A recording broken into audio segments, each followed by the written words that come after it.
All right, Drew Gilbert. I think you're probably the first person that most Giants fans thought of the last few days. Is there's a big new manager hire, and you know him better than any of us. So, thank you for hopping on. First, I want to take you back a few weeks when you hear that maybe Tony might be in the mix here. What have the last 3 weeks been like for you? Just maybe following this and probably having some more info than most of us, but I would imagine hoping that this would get done.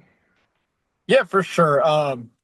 Obviously you see things circulate online and whatnot, and I think nowadays there's a little bit of it, you don't know what to believe or whatnot.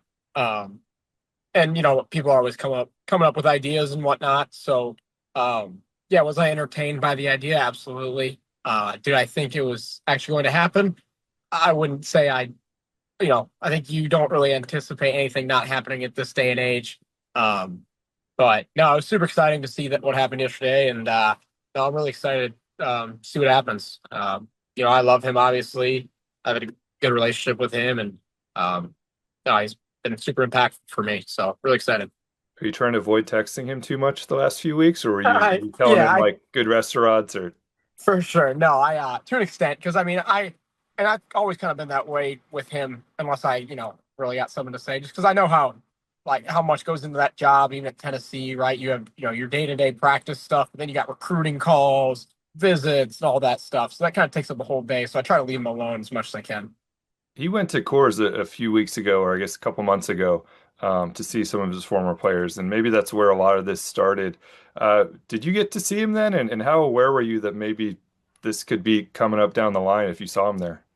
Yeah, I saw him at the after the game. I knew he was coming that day. He had just told me a few days prior that he's going to try to come out to Denver and see us. I know he didn't get much time off over that summer with being on the recruiting trail.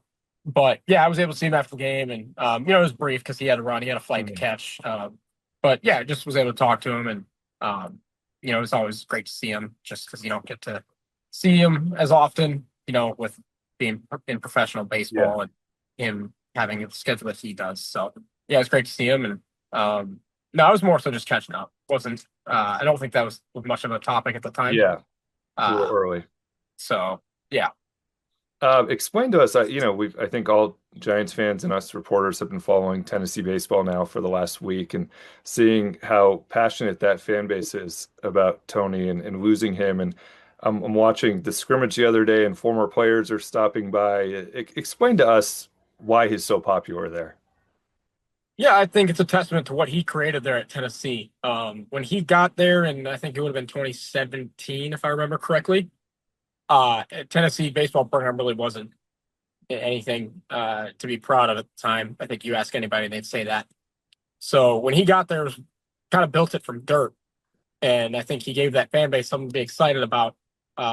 Where even if you look across other sports, whether it's football or baseball, or football, basketball, they hadn't had quite the success that I think the fans there hold their sports teams to the standard of. So when he came in, and obviously it took a few years to get the place rolling, but once he got it going, I mean, it was a pretty special place to be. And obviously you see his personality and whatnot, and I think that kind of rubbed off on the way we played there at Tennessee. So, and then obviously when you win a national championship, people are going to like you a lot more.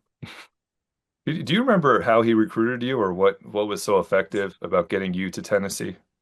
Yeah, for sure. I do remember how he recruited me. So I had initially committed to Oregon State. Um, but before that, when I was getting recruited by, a number of schools, he had just gotten to Tennessee, and he had seen me pitch at a little event in Indiana. He was I don't, I can't remember what it was called, Futures Games, Mhm. maybe something like that.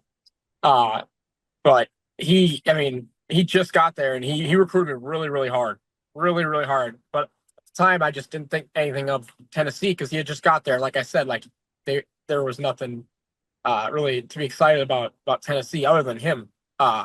So I don't want to say I wrote him off right away, but I think I always kind of remembered like how hard he recruited me, and I think Mhm. naturally as a human that just kind of stays in the memory bank. Um, Fast forward to the end of my senior year, I decommitted from Oregon State just because coaching staff kind of dispersed there. Uh, and he came in again and with the same amount of effort, and obviously he had over the previous couple of years showed that they were kind of building something there. So you can kind of see the trajectory. And I was like, all right, I'm gonna give it a visit. So went there. And one thing I always really appreciated about him and his staff was just their honesty, right? Like you go to a lot of these schools and nothing wrong with it, but they try to guarantee you like, oh, you're gonna be this, you're gonna be that, you're gonna be our Friday night guy, you're gonna be our starting center fielder. It's like, sure, maybe that happens, but you don't know that. Like, and what Vitello would always tell me, or not always tell me, but what he and his staff would tell me was you get what you earn. And I Hmm. appreciated that honesty because that's just how life is, right? Um, and I don't know why that really clicked for me. And that's just how I operate, and that's how I operated. And it was pretty easy to see when I visited that was going to be a good fit. And obviously, we did some good things while we were Yeah. there. You tell that story, and the word that comes to mind is accountability, Yeah. and something that is really important at the big league level, and something that Buster has talked about. How did you see that playing for him? Maybe the way he holds people accountable. Yeah, for sure. I think it's different. Like I think you have a standard, right, that you always uphold everybody to, whether that be being on time for things, working hard, going to class. But then you treat everybody a little bit differently individually just based on their personality. And that's something I always appreciated about him, right? Kind of coming into school, I already had a pretty good structure in terms of like how I work, my practice habits, um, just be on time for things. So that wasn't necessarily a problem for me.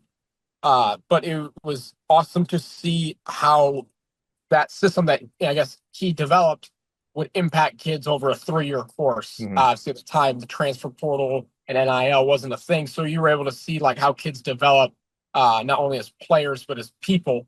Um, and when you combine the two, you might have a really good ball player at the end of 3 to 4 years. So, and then even if not that, you can take those skills you learned there and apply them to anything else you do in life.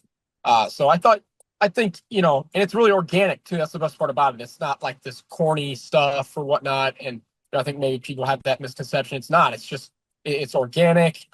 He does a great job. He has a way with words. It's really hard to explain. He's a really just an incredible motivator. I can't explain that part either. So I'm excited to see that impact on our team. Obviously, you got to earn that opportunity to be on that team, but excited to see just be around him even in spring and see how that looks. I think the obvious question most people have is how does that play in a big league clubhouse? I know you've only Yeah. spent 2 months in a clubhouse, but how do you think everything you've seen from him will play with Logan Webb and Rafi Devers and Willie Adames and Matt Chapman and all these guys? Yeah, if anything, I don't see why it can't play better. Hmm. If anything, these guys are closer to his age. He actually could probably relate with them more than I could have related with him back at Tennessee. So obviously he hasn't played in the MLB. Maybe that's the only thing he can't really relate on. But I mean, at the end of the day, I've been telling people it's competition. So why can't it be the same? Baseball's the same game. But no, I'm excited to see that because I think that's one of his biggest strengths is he's kind of like a chameleon, right? He can talk to anybody. Um, but he does such a good job at maintaining like, yeah, like this guy's awesome, but you have that level of respect for him because like player to coach still. But he toes that line so well. I've never seen anybody do it like that. I think guys are going to play really hard for me. I think guys are really going to like this guy. I'm super excited. So we'll see. I think talking to some of your teammates who I've known for a few years, there's some curiosity about it. Have you been getting text calls from some of your teammates just wondering what this guy's all about?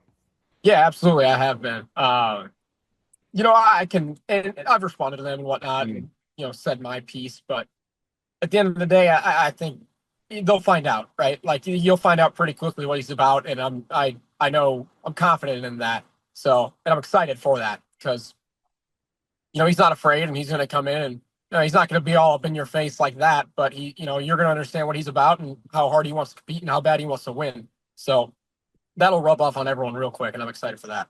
A lot was made of your energy for the last 2 months, and Yeah. what we saw in you posted a photo the other day of him in the background with you, kind of same energy from both of you guys. How would you describe his energy just day to day, during practices, during games, in game, after games? Yeah, for sure. It's funny about that picture. It's actually a bad memory. That was after I had just been ejected in the Super Regional against Notre Dame. So I think our faces are bad. That's the Hmm. energy we had in that picture was probably not great.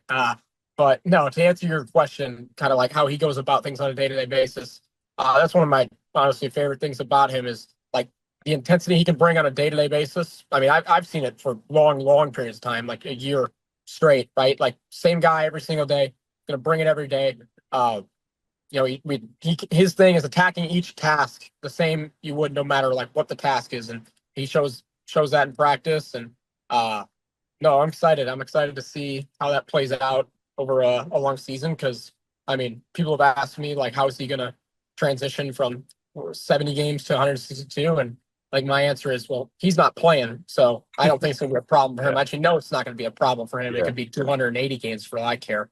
Uh, he's gonna bring it every day. I know that. If we played 365 days out of the year, I still would believe that. So he's gonna bring it, and I think it'll help the guys kind of rally around that. And you talk about some of the great coaches in other sports, even whether it's a Bill Belichick, Nick hmm, Saban, Pat Riley in basketball, right? One thing they all have in common is an intensity about them that they brought each and every day. And yes, I understand that they're different sports, and football is obviously a physical sport where you play once a week. But I mean, I don't see why he can't bring that intensity to baseball. Doesn't really, I don't really yeah. understand that argument in my mind. Yeah, we know you do. I want to finish with you. I mean, you mentioned it. You have a team to make, and you have work to do, Yeah. and probably Yep. coming in, very excited for big league camp Yeah. next year, but also knowing you're fighting for a job. How are you going to approach this offseason? What are you working on? Yeah, for sure. No, I got a lot of work to do. There's no denying that. Individually, I think obviously you want to win as a team. We want to make the playoffs. That was always my first and foremost thought. So after that, you kind of think as to like what could I have done more to help us get to that spot. And you kind of start looking inward, right? So yeah, I didn't perform the way I wanted to. Sure, you can make the excuse that it's your first time in the big leagues, but I'm not really here to make that. If anything, I'm just here to learn from it and you know grow from it. I don't want to be, um, you know, just known for my energy, right? I want to be known for my performance as well. Obviously, I know it's the big leagues and it's not easy by any means, but no, I know I got a lot of work to do and willing to do it. All right, Drew. Well, I know you're the guy everyone was thinking about, and we're very happy that you joined here and told us a little bit about Tony, who we're all trying to get to know here very quickly. Yeah, no, really excited about him. He's the man. I can't wait. I can't wait to be around him. He makes everybody better. Coaches, players, you name it. So I'm super excited.